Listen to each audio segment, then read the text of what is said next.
September 29th, 2025.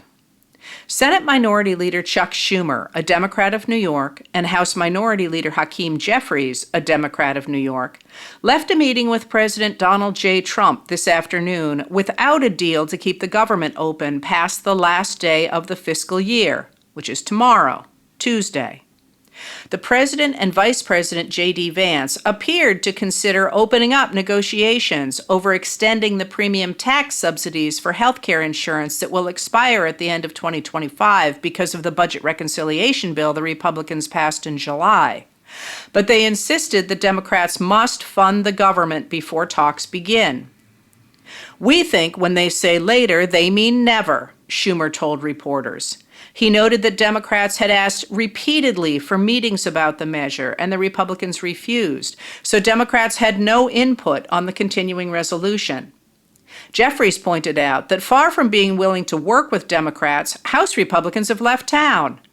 "House Democrats are here," he said. "Senate Democrats are here. The Senate is ready to act. House Republicans are on vacation right now. They're not serious about actually reaching a bipartisan agreement that meets the needs of the American people.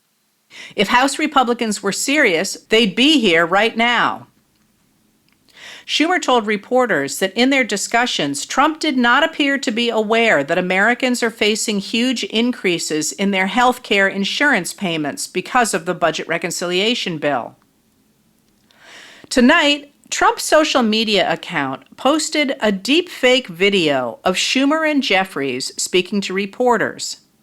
In the doctored video, Schumer talks with Mexican music playing in the background, while Jeffries stands beside him, wearing what appears to be a colorful Mexican sombrero and sporting a mustache with the ends waxed and turned up.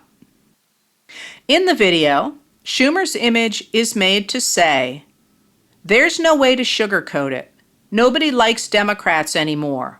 We have no voters left because of all our woke trans bull. Not even black people want to vote for us anymore. Even Latinos hate us. So we need new voters. And if we give all these illegal aliens free health care, we might be able to get them on our side so they can vote for us. They can't even speak English, so they won't realize we're just a bunch of woke pieces of you know? At least for a while, until they learn English and they realize they hate us too." When Lawrence O'Donnell asked Jeffries to comment on the video, he responded, "It's a disgusting video, and we're going to continue to make clear bigotry will get you nowhere." Jeffries continued, "We are fighting to protect the health care of the American people in the face of an unprecedented Republican assault. On all the things, Medicaid, Medicare, the Affordable Care Act, Republicans are closing our hospitals, nursing homes, and community-based health clinics, and have effectively shut down medical research in the United States of America. Clearly, Donald Trump and the Republicans know that they have a very weak position because they are hurting everyday Americans while continuing to reward their billionaire donors, just like they did in that one big ugly bill with massive tax breaks. Democrats are united in the House and the Senate, and the point that we've made will continue to be clear. We're fighting to lower the high cost of health care, prevent these dramatically increased premiums, copays, and deductibles that will take place in a matter of days unless Republicans are willing to act in terms of renewing the Affordable Care Act tax credits." Hugo Lowell of The Guardian reported today that White House Deputy Chief of Staff Stephen Miller has been leading the administration's strikes on boats that the White House claims were smuggling drugs to the U.S., although it has offered no evidence of that claim either to lawmakers or to the public.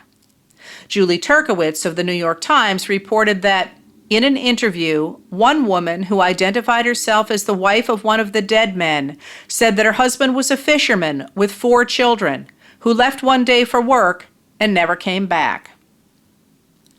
Tomorrow is not only the last day of the fiscal year, it is also the date Defense Secretary Pete Hegseth set for what was to be his own highly unusual meeting with more than 800 military leaders and their senior enlisted advisors. Hegseth did not specify the purpose of the meeting. Since he called it hastily last week, News reports have suggested that he intended to talk to the generals and admirals about soldier ethos.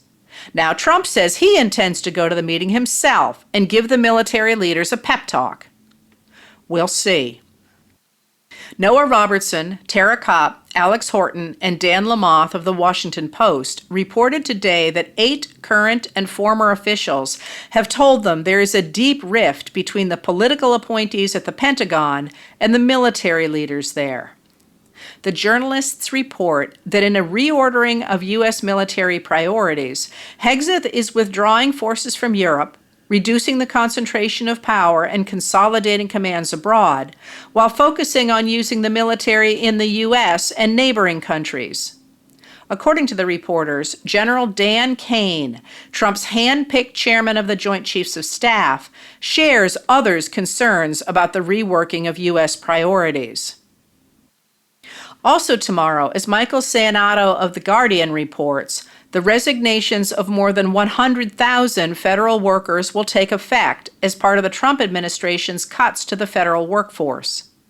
Those leaving say they were forced out through fear and pressure from administration officials, reminding Cianato of the comment from Office of Management and Budget Director Russell Vought, who wants to destroy the modern government.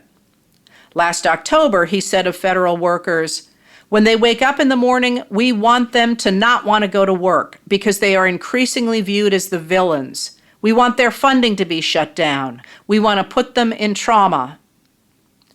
This year's cuts to the government workforce will mean the loss of at least 275,000 workers, the largest decline in civilian federal employment in a single year since World War II.